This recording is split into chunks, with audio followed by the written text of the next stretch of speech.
এই গরুটা cow lumpy skin ডিজিজে আক্রান্ত। এই গরুটার পরিস্থিতি খুবই খারাপ ছিল, তো এটাকে অ্যান্টিবায়োটিক দিয়ে কন্ট্রোল করা খুবই মুশকিল হচ্ছিল।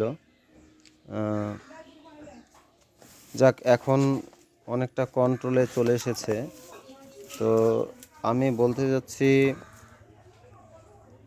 এখনও পর্যন্ত যেসব গরুগুলো পক্স ভাইরাসে আক্রান্ত হয়নি, সেই সব গরুগুলোকে গোট পক্স নামে যে ভ্যাকসিন পাওয়া যায় 5 ml চামড়ার নিচে দিয়ে দিলে সম্ভবত শতকরা 70 থেকে 80% পক্স ভাইরাস না হওয়ার চান্স থাকবে।